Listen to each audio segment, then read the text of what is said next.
2024-এর 21শে জুলাইয়ের মঞ্চ কেমন করা হচ্ছে? রাত পেরোলেই 21শে July.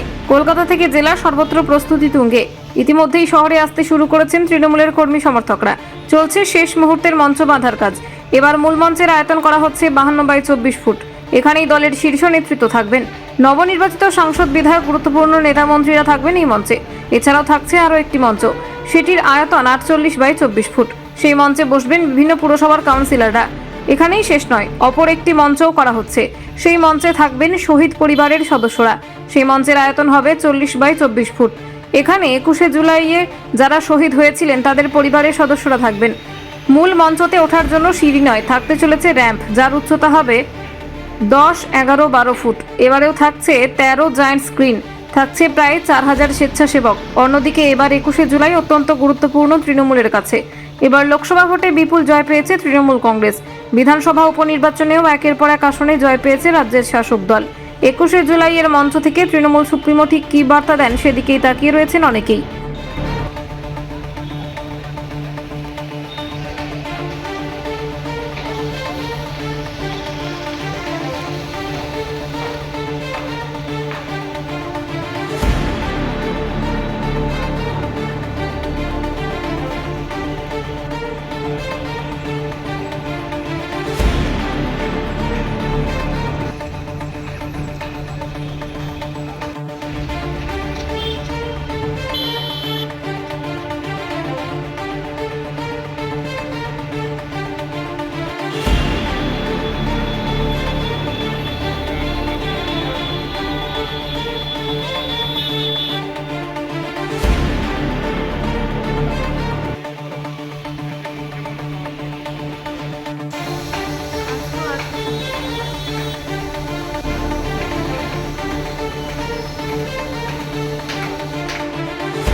Bureau report, express Kolkata.